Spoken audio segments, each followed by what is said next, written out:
Several pages in the FMC give you both RNP and ANP. Push the legs key. The legs page shows RNP-ANP information next to line select key 6 left. Now let's look at RNP-ANP on position page 3, the pause shift page. Push the initialization reference key.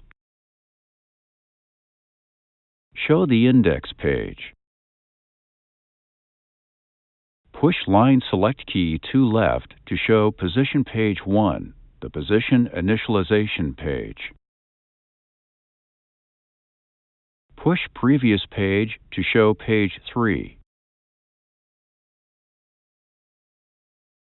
Pause shift page 3 shows RNP-ANP information next to line select key 4 left.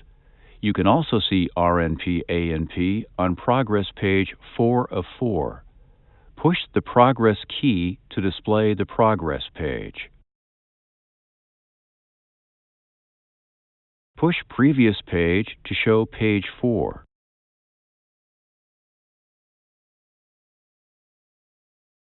Progress page 4 displays lateral RNP-ANP information and vertical RNP-ANP.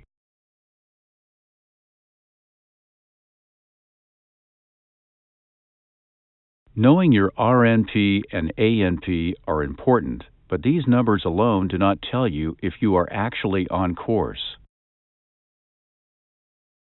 Remember, RNP tells you how accurate your onboard navigation system must be.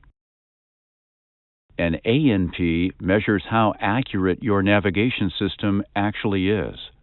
Let's look at how you can use this information.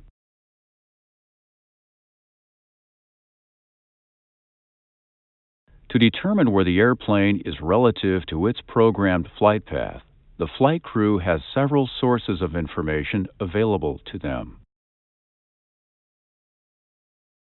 Progress page 4 shows cross-track error. This is an indication of how far the airplane is left or right from the designated LNAV course.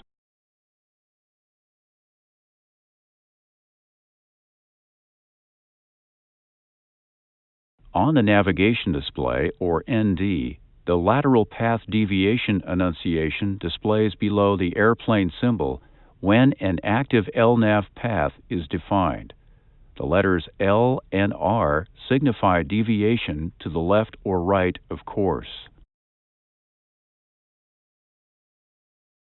The airplane's current lateral RNP and ANP values are displayed digitally below the lateral path deviation annunciation. To graphically show the airplane's ANP relative to the RNP, new features have been added to the primary flight display, or PFD. The LNAV deviation scale appears directly below the ADI. It presents current lateral RNP-ANP information. The VNAV deviation scale displays vertically along the right side of the ADI. This scale presents current vertical RNP-ANP information. Both scales display whenever LNAV or any VNAV mode is engaged. The VNAV deviation scale does not display vertical ANP bars or the VNAV path pointer until the FMC enters a descent mode. When heading select is engaged, the scales remain displayed as long as the airplane remains within either 1 nautical mile from the LNAV course or within twice the current lateral RNP value from the LNAV course, whichever is the greater distance. In this example, with the lateral RNP equal to 2 nautical miles, as long as the airplane stays within 4 nautical miles from the LNAV course, the LNAV and VNAV deviation scales will remain enunciated.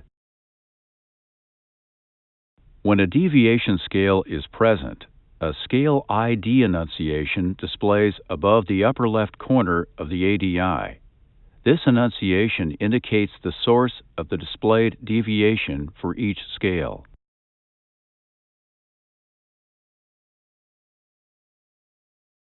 In this example, the scale ID enunciation LNAV-VNAV indicates LNAV is the source of the lateral deviation display, and VNAV is the source of the vertical deviation display. Many combinations of enunciations are possible depending on the source of the displayed deviation for the specific deviation scale. Now let's take a closer look at the LNAV deviation display.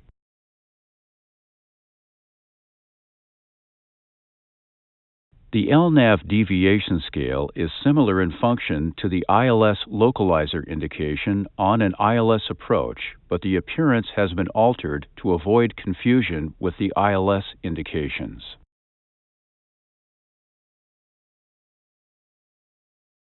Anytime LNAV or VNAV is engaged and an approach mode is not engaged, the LNAV and VNAV deviation scales display. The LNAV deviation scale has two outer indices and a center index.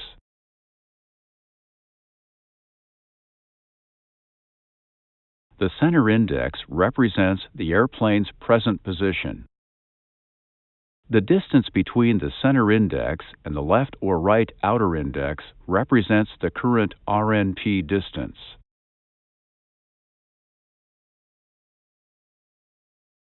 A magenta LNAV deviation pointer represents the position of the LNAV flight path programmed in the FMC. When the airplane is on the programmed LNAV flight path, the LNAV deviation pointer is centered under the center index as shown here.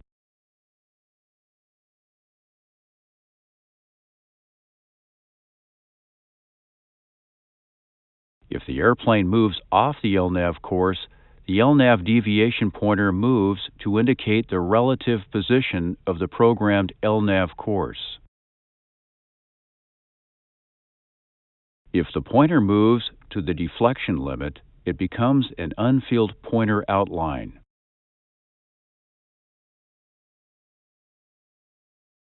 The white horizontal bars represent the navigation system's current ANP relative to the RNP. The ANP bars originate from the outer index and expand inward as ANP increases. When ANP equals RNP, the ANP bars touch in the middle of the scale.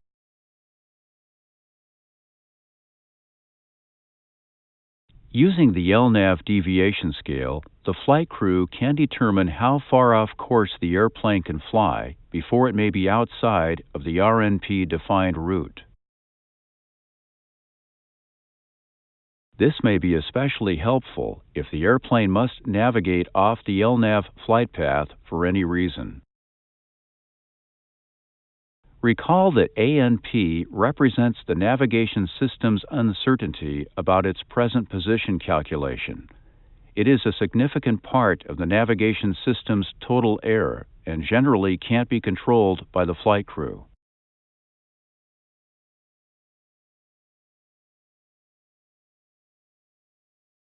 The other significant part of the navigation system's total error is controllable by the flight crew.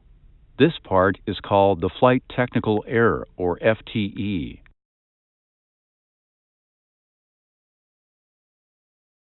FTE measures how well the airplane tracks the lateral and vertical paths computed by the airplane's navigation system. On the LNAV deviation scale, the space between the ANP bars represents the allowable FTE. Subtracting RNP from ANP gives you the allowable FTE. Let's assume you are flying on a route requiring an RNP of 2.0 and your current ANP is 0.8. Your FTE would be the difference between RNP and ANP, or 1.2 nautical miles either side of the course.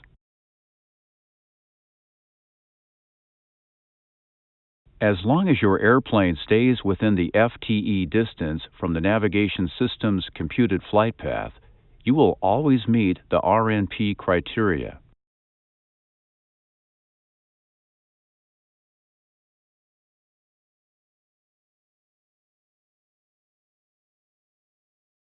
If you deviate from the programmed flight path, the LNAV deviation pointer moves to indicate the deviation.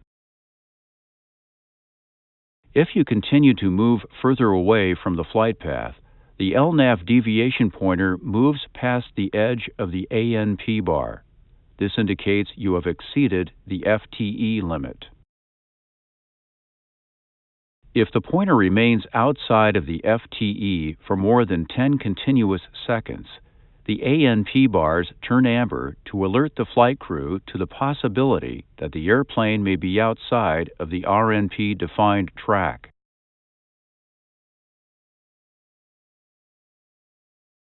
In this example, ANP has not exceeded RNP. The LNAV deviation pointer is still within the RNP outer index. Because the airplane has deviated too far from the programmed lateral flight path, there is a possibility the actual airplane present position is no longer within the RNP limit distance defining the route. The actual airplane present position could be anywhere within the ANP circle, and part of that circle is now outside of the RNP defined route. In this case, the airplane does not meet RNP constraints. As the airplane approaches its destination, anticipation cues or ghost pointers will display on the deviation scales when valid approach course deviation information is available from the selected ILS, GLS, or IAN approach and the airplane's current track is not greater than 90 degrees from the approach front course. The anticipation cues or ghost pointers display if the corresponding LNAV and VNAV deviation scales and pointers also display. The ghost pointers display as unfilled white diamond symbols, slightly smaller than the normal localizer glide slope pointers. They display at the same location that localizer and/or glide slope pointers would normally display. Here, the scale ID enunciation is LNAV-VNAV. This indicates the deviation scale pointers display LNAV and VNAV deviation information. If the engaged lateral mode subsequently transitions to LOC, LNAV deviation indications will be removed, and normal ILS localizer indications will display. The lateral deviation information on the scale now comes from the localizer. The source of vertical deviation information remains VNAV. This is reflected by the scale ID enunciation LOC-VNAV. When the engaged vertical mode subsequently transitions to glide slope, VNAV deviation indications are removed and normal ILS glide slope indications display. The ghost pointer is replaced with a glide slope indicator. Since both lateral and vertical deviation are now localizer and glide slope, the scale ID enunciation changes to ILS.